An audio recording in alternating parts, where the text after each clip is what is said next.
Historia de la filosofía, por Giovanni Fornero, volumen 4, 136, parte octava. La filosofía contemporánea, tomo 2, capítulo 7. Marxismo, hermenéutica y epistemología de Moltmann a Pannenberg. Pannenberg, historia y revelación. También está vinculada, por lo menos en parte, a la teología de la esperanza, la obra de Pannenberg, otra de las figuras más famosas de la teología protestante actual y de la ecumene cristiana de nuestro siglo. Wolfhard Pannenberg nació en el año 1928 en Stettino. Estudió filosofía y teología en Berlín, Gotinga, Basilea y Heidelberg. Su actividad teológica se inicia en 1953 con la licenciatura en teología en Heidelberg y continúa durante muchos años de enseñanza, antes en la misma Heidelberg, después en Wuppertal, Maguncia y finalmente en Múnich, donde a partir del año 1968 enseñó teología semántica y dirigió el Instituto Ecuménico de la Facultad Teológica Evangélica. Entre sus principales obras recordamos Revelación como historia, 1961. ¿Qué cosa es el hombre? 1962. Cristología, conceptos fundamentales, 1964. Cuestiones fundamentales de teología sistemática, 1967. La teología y el reino de Dios, 1969. El credo y la fe en el hombre de hoy, 1972. Cristianismo y mito, 1972. Etimología y teología, 1973. Según Pannenberg, el interrogante suscitado por Bonhoeffer sobre la posibilidad de ser a un tiempo cristianos y hombres modernos representa el problema de fondo del creyente de hoy y el hilo conductor de toda investigación teológica actual. El ser modernos, para Pannenberg, significa saber acoger en toda su plenitud la batalla iluminística contra el principio de autoridad en todos los campos, incluido el de la fe. Nosotros debemos aprender una vez más la lección, que los siglos, a partir del inicio del iluminismo, han deletreado con su lucha contra el pensamiento autoritario en el cristianismo y por la utilización adulta del propio saber. En efecto, según Pannenberg, como observa Mauricio Pagano, es autoritaria toda pretensión que quiera hacer aceptar al hombre una noticia no controlable racionalmente, basando su valor en la autoridad de la fuente que la ha transmitido, olvidando que el hombre, mayor de edad, afirma y realiza su dignidad de hombre precisamente sometiendo a la honesta crítica de su razón toda pretensión de verdad. En otros términos, para nuestro teólogo, el iluminismo ha representado un punto de no retorno para la cultura.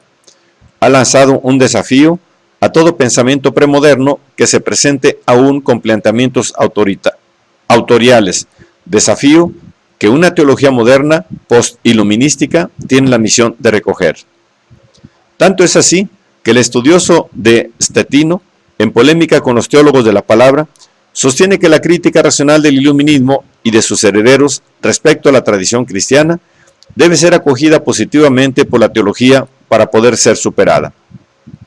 El proyecto pannenbergiano de una teología anti-autorial, conceptualmente y no solo cronológicamente post-iluminística, presupone una constante interrelación entre filosofía y teología. En efecto, nuestro autor, aunque ya no considera practicable la vieja teología natural, se niega a expulsar de la teología la dimensión filosófica y crítica. Es más, la obra de Pannenberg, globalmente considerada, se presenta como un amplio y sistemático intento moderno, post-iluminístico, de refundación de la teología cristiana, con miras a una reconciliación entre fe cristiana y razón crítica. Un intento del cual el encuentro-choque con la filosofía resulta un componente esencial e ineludible, con el fin de evitar aquella deletérea metodología subjetivística en virtud de la cual los contenidos de la fe son tomados en consideración solo a partir de la decisión de la fe y por lo tanto son comprensibles y convincentes solo por la fe. El pensamiento de Pannenberg se ha desarrollado en estrecha conexión con el llamado Círculo de Heidelberg, del cual él ha sido el mayor representante. La importancia de este círculo en el ámbito de la teología alemana contemporánea es ya indiscutible. Como escribe James Robinson, es el primero en sobresalir de la generación alemana que, nacida bastantes años después de la Primera Guerra Mundial, creció en la época de la subida del Tercer Reich, de la Segunda Guerra Mundial y de la caída de 1945, y alcanzó su madurez en la Bundesrepublik. Es también la primera escuela teológica alemana de los tiempos recientes que no es de un modo u otro un desarrollo de la teología dialéctica de los años 20.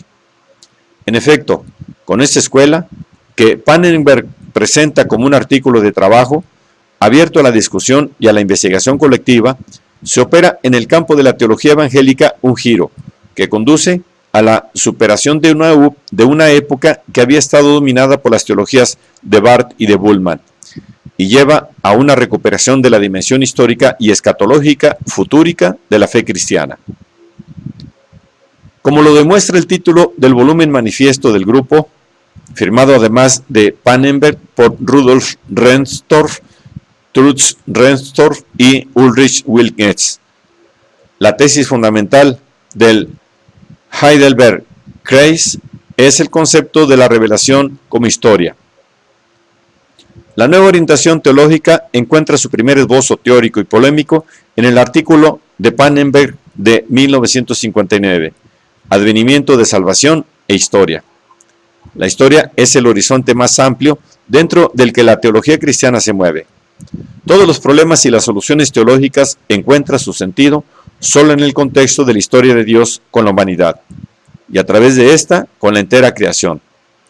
Estas premisas, que están en la base de la teología cristiana, deben ser hoy defendidas dentro del pensamiento teológico de una crítica que llega desde dos vertientes: la filosofía existencial de Buddmann y Gogarten, que disuelve la historia en la historicidad de la existencia, y la tesis del carácter suprahistórico del genuino contenido de la fe, como ha sido delineada en la tradición histórica salvífica de Martin Kahler. La suposición de un núcleo suprahistórico de la cultura y por lo tanto la diferenciación histórica salvífica de la historia estaba ya presente en Hoffmann, pero fue vigorosamente retomada sobre todo por Barth, el cual interpreta la encarnación en términos de historia originaria. Originaria. Esta perspectiva, como por lo demás también aquella que reduce la historia a historicidad, desemboca inevitablemente en una devaluación de la historia verdadera. 2 años después de Advenimientos de Salvación e Historia, Pannenberg aclara y sistematiza su punto de vista en el ya mencionado volumen colectivo Revelación como Historia, 1961, enunciando en 7 tesis la nueva propuesta teológica. La nueva tesis, contestando la idea de una autorrevelación inmediata de Dios a través de la palabra, Pannenberg declara que la autorrevelación de Dios, según los testimonios bíblicos, no ha sucedido directamente, por ejemplo, a la manera de una teofonía, sino indirectamente a través de las gestas históricas de Dios, o sea, en la totalidad del curso histórico. La tercera tesis sostiene que, a diferencia de particulares apariciones de la divinidad, la historia revelación está abierta a todos los que tengan ojos para ver. Tiene carácter universal. En otros términos, la verdad revelada, en virtud de su carácter histórico, no es un asunto de capillas, en cuanto la revelación del Dios de la Biblia se muestra a todas las miradas en todas las naciones. No es un conocimiento esotérico reservado solamente a unos pocos. Esta reivindicación del carácter histórico universal está acompañada de una enésima toma de posición contra Barth y Bullmann. La predicación no puede decir: la cosa es dudosa. Primero tienes que hacer el salto hacia la fe para estar seguro. Si fuera así, será necesario dejar de ser teólogos y cristianos. La predicación debe decir: la cosa es sin duda cierta. Por esto puedes arriesgarlo todo: tu confianza, tu vida, tu futuro. La cuarta tesis afirma que la revelación universal de la divinidad de Dios no se ha realizado aún en la historia de Israel, sino solamente en la suerte de Jesucristo, en cuanto ahí se realiza anticipadamente el fin de todos los acontecimientos. La quinta tesis confirma la conexión del evento Cristo con la historia de Israel, y por lo tanto, la estrecha relación entre Antiguo y Nuevo Testamento. La sexta tesis argumenta que en el desarrollo de concepciones extrajudaicas de la revelación en las iglesias cristianas de origen pagano, se expresa la universalidad de la automanifestación escatológica de Dios en la suerte de Jesús. En cuanto a la asimilación de la gnosis por parte de la primitiva teología cristiana, tiene de hecho la función de hacer ver que el Dios que ha resucitado a Jesús es el Dios no solamente de los hebreos, sino también de los gentiles.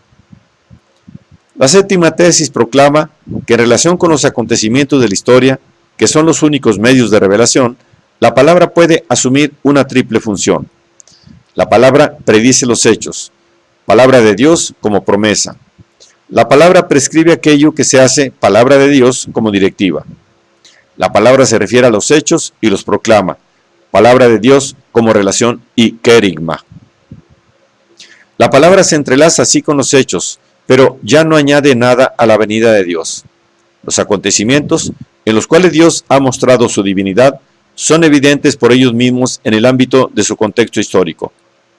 Con esta última tesis, Pannenberg quiere pues demostrar cómo la revelación, aun siendo una realidad primariamente histórica y por lo tanto transversal, no está compuesta por hechos desnudos, sino por acontecimientos que reciben significado solo en relación con una tradición, esto es, con un bien determinado horizonte lingüístico verbal.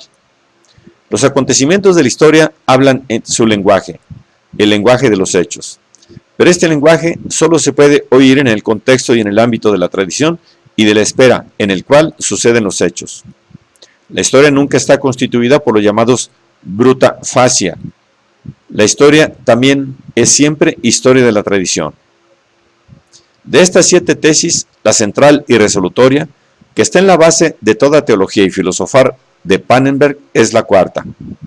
Él mismo escribe que se trata del punto más importante de la nueva concepción del concepto de revelación propuesta por nosotros. Para entender adecuadamente el alcance filosófico, y no solo teológico, de esta doctrina, es necesario tener presente que para Pannenberg, como para Dilthey, al cual se remite explícitamente, todo suceso tiene su significado definitivo solamente en el todo al cual pertenece, o sea, por cuanto se refiere a los acontecimientos en la historia universal. Pero, ¿cómo es posible captar la globalidad de la historia si nosotros conocemos solo una parte, la pasada y la presente, y si ella está por principio abierta al futuro?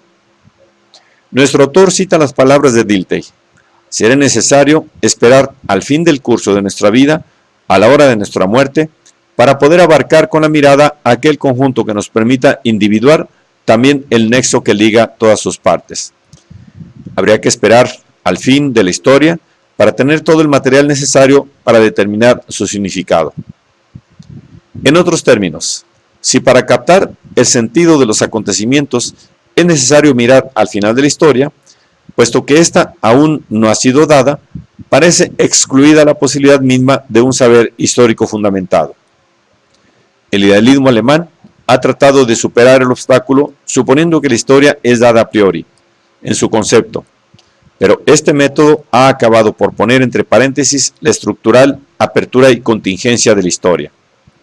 De esto deriva precisamente la grandeza y la miseria de Hegel, que nuestro autor define como mi más importante maestro de filosofía y del cual hereda sobre todo, aunque dándole una distinta interpretación, la categoría de totalidad.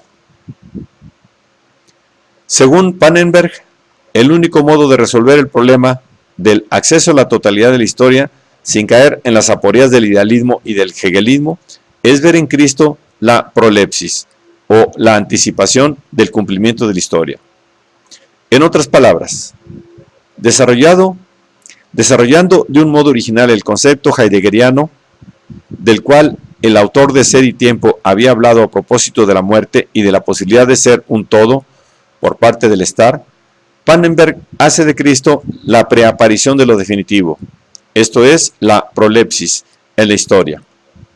del fin de la historia y por lo tanto la clave de la comprensión del sentido global de la historia misma. En efecto, lo que le ha pasado a Jesús con la resurrección de los muertos es aquello que sucederá a todos en el fin de los tiempos. El fin del mundo realizará simplemente a escala cósmica aquello que ya le sucedió a Jesús. Pannenberg está persuadido de que esta doctrina que él contrapone a la doctrina antitotalizante de Gadamer permite salvaguardar, al mismo tiempo, la naturaleza no conclusa del proceso histórico y el carácter absoluto de la historia de Cristo. El carácter proléptico del destino de Jesús justifica el hecho de que el futuro sigue estando aún abierto para nosotros, a pesar de que Jesús sea la revelación definitiva del Dios de Israel, Dios de todos los hombres. Las tesis de Pannenberg han provocado un amplio debate entre los estudiosos, en el cual han intervenido teólogos y filósofos de distinta orientación. Para un documentado examen a este propósito, Ghibellini, obra citada, página 55-106. Nuestro autor ha replicado a las críticas en varias ocasiones, deteniéndose sobre todo sobre el rol de la palabra en el hecho revelador y sobre el carácter de definitividad, por más que en su prolepticidad de la suerte de Cristo. Además del modelo de Cristo como prolepsis del fin, él ha insistido en efecto sobre el modelo de Cristo como epílogo escatológico de la historia, señalando en el Nazareno el acontecimiento que recapitula y redime a todos los otros. Ahora yo veo también la peculiaridad de la historia de Jesús, que basa su definitividad como revelación de Dios en el hecho de que también esta ha sido un acontecimiento que su conjunto unifica y reconcilia todo otro acontecimiento. Al mismo tiempo, Pannenberg ha ido acentuando el hecho de que toda la historia, si se considera a la luz de Cristo, posee un significado revelador y salvífico. De ahí la polémica contra aquellas posiciones, por ejemplo, de Kuhlmann y en parte de Rahner, que a su juicio tienden a relegar el evento histórico salvífico en una especie de sección o de gueto de la historia universal.